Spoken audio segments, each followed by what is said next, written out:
kembali lagi bersama saya pada sore hari ini. Firman Tuhan terambil dari kitab Keluaran 5 ayat yang ke-9. Ketika diberitahukan kepada Raja Mesir bahwa bangsa itu telah lari, maka berubahlah hati Firaun dan pegawai-pegawainya terhadap bangsa itu.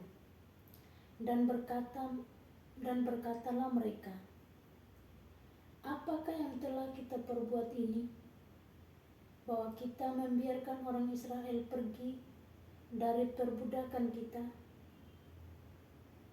Kemudian ia memasang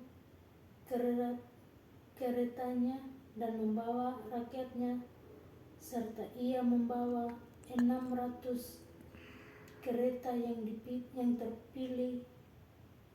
Ya, segala kereta Mesir masing-masing lengkap dengan perwiranya. Demikianlah Tuhan mengeraskan hati Firaun, raja Mesir itu, sehingga ia mengejar orang Israel. Tetapi orang Israel berjalan terus dipimpin oleh tangan yang dinaikkan. Adapun orang Mesir, segala kuda dan kereta Firaun, orang-orang berkuda dan pasukannya, mengejar mereka dan mencapai mereka pada waktu mereka berkemah di tepi laut, dekat Pi-Hahirot di depan Beer-Sefon.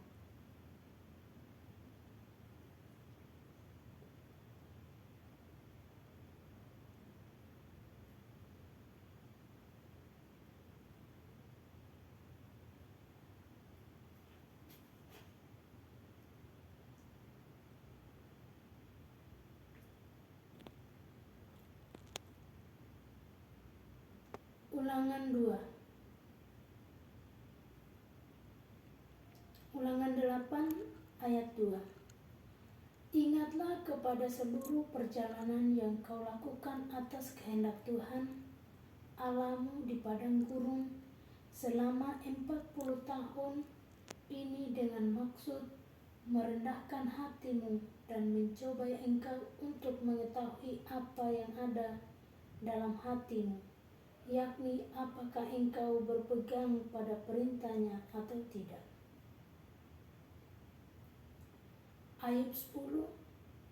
Karena ia tahu jalan hidupku, seandainya ia menguji aku akan timbul seperti emas.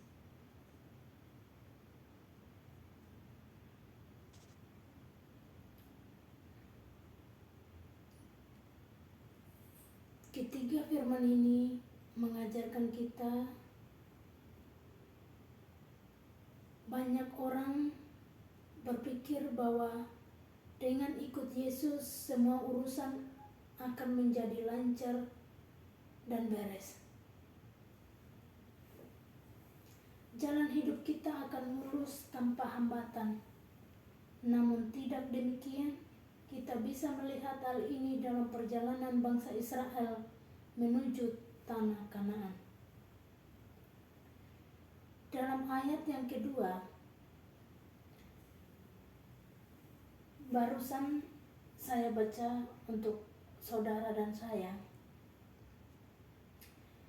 ada fase balik kembali, artinya mereka sudah melewati Pi-Hahirot, tetap harus kembali lagi ke sana. Sebenarnya Pi-Hahirot bukanlah tempat yang strategi, karena di kanan kirinya terdapat padang gurun, sedangkan di depannya terbentang laut Tebrau. Jika tentara Mesir mengejar mereka sampai ke tempat itu, maka akan benar-benar terpojok bangsa Israel, bisa saja binasa di tangan orang-orang Firaun dengan mudah. Siapa yang membawa bangsa Israel dalam kondisi sulit itu? adalah Tuhan.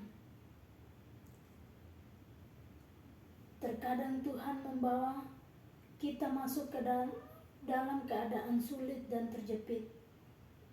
Namun Allah memiliki rencana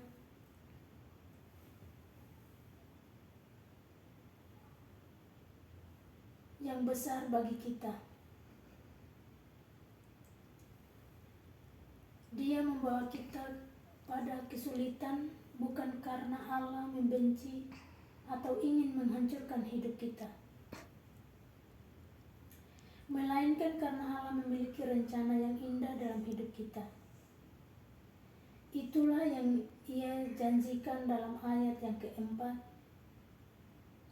Jika Tuhan membawa kita pada situasi yang sulit, sebenarnya itu karena Dia ingin membawa kita kepada kehidupan yang penuh dengan mujizat. Salam pada